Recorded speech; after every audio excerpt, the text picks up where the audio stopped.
Capítulo 9.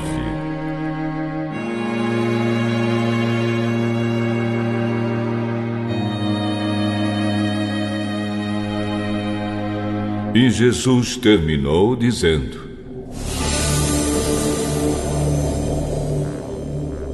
Eu afirmo a vocês que isto é verdade. Estão aqui algumas pessoas que não morrerão antes de verem o reino de Deus chegar com poder.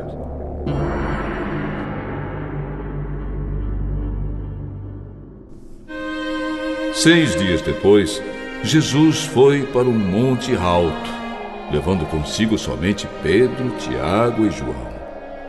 Ali, eles viram a aparência de Jesus mudar. A sua roupa ficou muito branca e brilhante, mais do que qualquer lavadeira seria capaz de deixar. E os 3 discípulos viram Elias e Moisés conversando com Jesus. Então Pedro disse a Jesus: Mestre, como é bom estarmos aqui. Vamos armar 3 barracas, uma para o Senhor, outra para Moisés e outra para Elias. Pedro não sabia o que deveria dizer, pois ele e os outros 2 discípulos estavam apavorados. Logo depois, uma nuvem os cobriu, e dela veio uma voz: Este é o meu filho querido, escutem o que ele diz. Aí os discípulos olharam em volta e viram somente Jesus com eles. Quando estavam descendo do monte, Jesus mandou que não contassem a ninguém o que tinham visto, até que o Filho do Homem ressuscitasse. Eles obedeceram à ordem, mas discutiram entre si sobre o que queria dizer essa ressurreição. Então perguntaram a Jesus: Por que os mestres da lei dizem que Elias deve vir primeiro?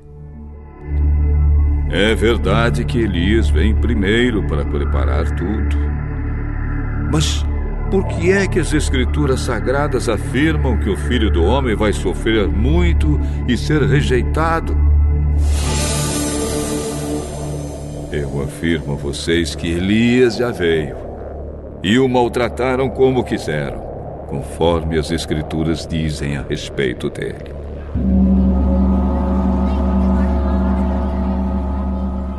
Quando eles chegaram perto dos outros discípulos, viram uma grande multidão em volta deles e alguns mestres da lei discutindo com eles.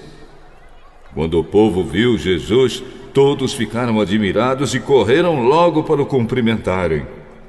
Jesus perguntou aos discípulos: O que é que vocês estão discutindo com eles?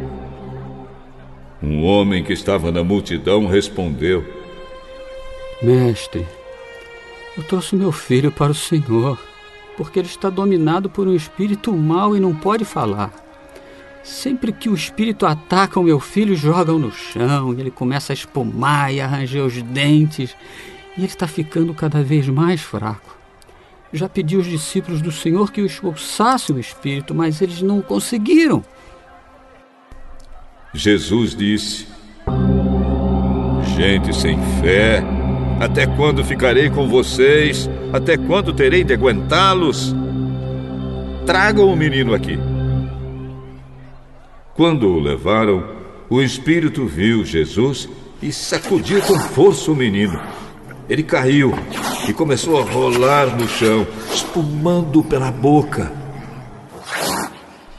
Aí Jesus perguntou ao pai: Quanto tempo faz que o seu filho está assim? Ele está assim desde pequeno.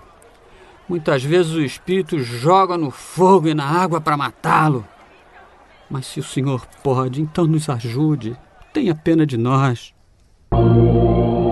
Se eu posso, tudo é possível para quem tem fé. Eu tenho fé. Ajude-me a ter mais fé ainda. Quando Jesus viu que muita gente estava se juntando ao redor dele, ordenou ao espírito mau: espírito surdo-mudo, saia desse menino e nunca mais entre nele. O espírito gritou, sacudiu o menino e saiu dele. O menino ficou como morto. Por isso todos diziam que ele havia morrido. Mas Jesus pegou o menino pela mão e o ajudou a ficar de pé. Quando Jesus entrou em casa, os seus discípulos perguntaram a ele em particular: por que foi que nós não pudemos expulsar aquele espírito? Este tipo de espírito só pode ser expulso com oração.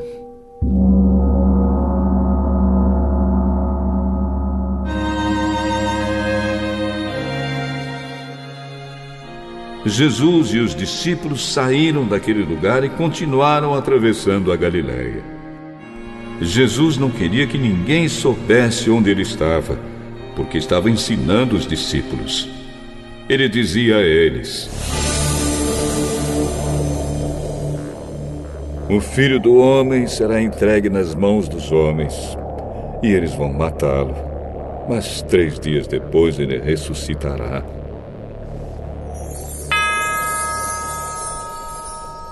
Eles não entendiam o que Jesus dizia, mas tinham medo de perguntar.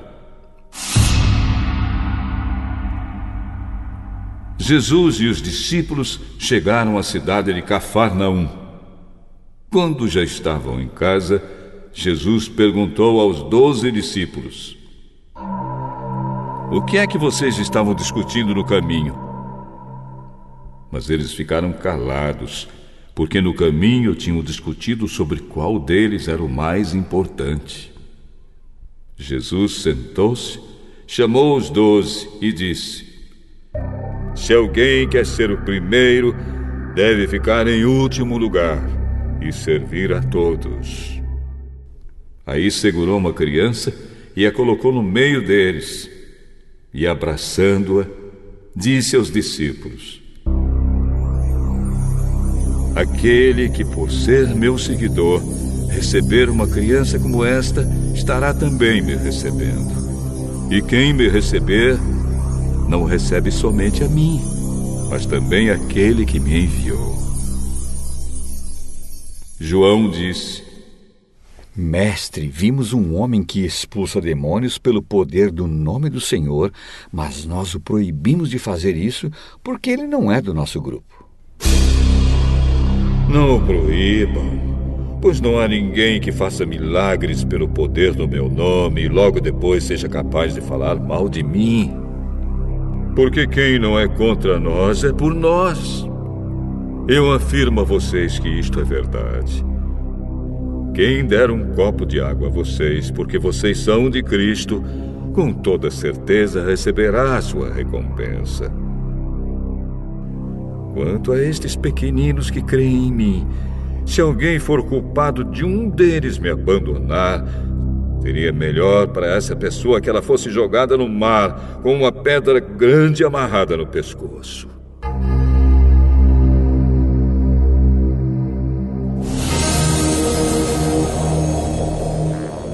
Se uma das suas mãos faz com que você peque, corte-a fora. Pois é melhor você entrar na vida eterna com uma só mão do que ter as duas e ir para o inferno, onde o fogo nunca se apaga. Ali os vermes que devoram não morrem e o fogo nunca se apaga. Se um dos seus pés faz com que você peque, corte-o fora. Pois é melhor você entrar na vida eterna aleijado do que ter os 2 pés e ser jogado no inferno. Ali os vermes que devoram não morrem e o fogo nunca se apaga. Se um dos seus olhos faz com que você peque, arranque-o. Pois é melhor você entrar no reino de Deus com um olho só do que ter os 2 e ser jogado no inferno. Ali os vermes que devoram não morrem e o fogo nunca se apaga. Pois todas as pessoas serão purificadas pelo fogo, assim como os sacrifícios são purificados pelo sal. O sal é uma coisa útil, mas se perder o gosto, como é que vocês poderão lhe dar gosto de novo? Tenham sal em vocês mesmos e vivam em paz uns com os outros.